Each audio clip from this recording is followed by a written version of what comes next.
Bom, pessoal, essa é a atividade de revisão 1 de português. Nela, nós vamos falar sobre ortografia.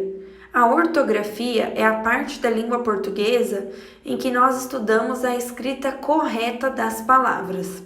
Nós sabemos que na língua nós temos regras para escrever. Não podemos escrever do jeito que queremos, que bem entendemos. Existem palavras existem letras que têm o mesmo som, né? E a gente tem que saber quando usar cada uma. Então, vamos relembrar algumas regras da nossa língua, tá? Olha nesse quadro aí. Algumas palavras têm um som nasal, ou seja, ele sai pelo nariz mesmo quando fechamos a boca. São aqueles sons que usam uma vogal e a consoante M para fazer o som em, in, on,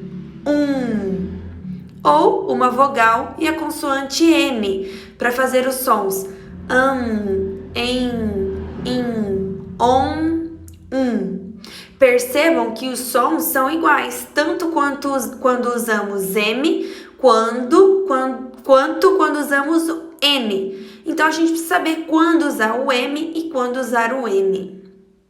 Vamos lá. Sempre usaremos a consoante M antes das consoantes P e B. M, nesses sons nasais, né? Sons que saem pelo nariz, experimenta aí, faz. E fecha a sua boca. Você vai ver que o som continua saindo. Então, é um som nasal, um som que sai pelo nariz.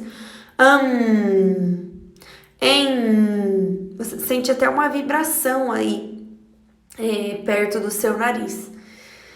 Então, nós vamos usar a consoante M sempre antes das letras P e B. Vejam os exemplos aí, ó. Tambor.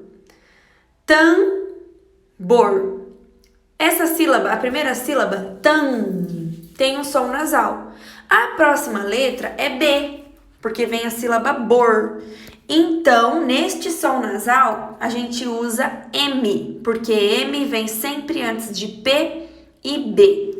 A mesma coisa acontece com a palavra combinado, com a palavra ampulheta, limpeza e muitas outras. Eu dei aí somente alguns exemplos, tá?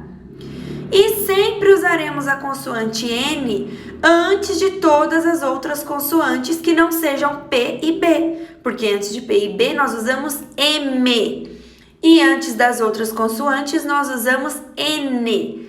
Então, olha lá, pente, né? A gente fala pente.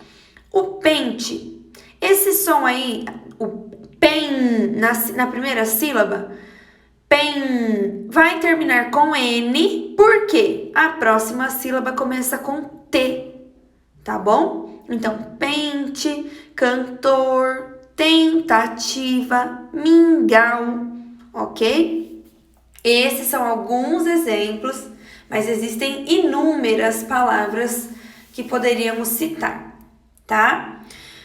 É bom lembrar que também no fim das palavras, quando tem um som nasal no fim das palavras, a gente sempre vai usar a letra M de macaco, tá bom?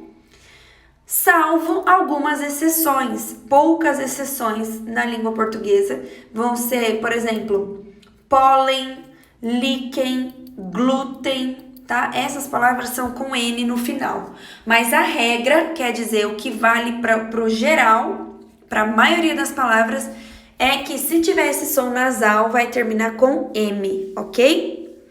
Então, aí nós vamos praticar. Nós temos duas atividades. A primeira está pedindo para completar as palavras com M ou N, de acordo com a regra apresentada no quadro acima. E na atividade 2, vocês vão escrever mais 20 palavras que também tenham esse som nasal, que pode ser com M ou com N, tá? Mas vocês têm que observar bem as regras e não pode ser nenhuma das palavras que já estão aí. São outras palavras que tenham som nasal, ok? Prestem muita atenção, relembrem a regra e façam com cuidado para que isso fique fixado na sua mente, tá bom? E você não erre mais a grafia, a escrita dessas palavras. Essa atividade, se você tiver impressora, você pode imprimir. Para quem não tem a impressora, eu quero que copie a atividade no caderno. Então, vai escrever lá atividades de revisão 1, português, 5º ano, e vai copiar tudo, inclusive a regra, tá bom? Porque quando a gente está registrando, quando a gente está copiando, nós também temos a oportunidade de fixar o conteúdo. A gente está lendo e reproduzindo, então aquilo vai ficando gravado na nossa mente. Ok? Essas são as atividades de português de hoje.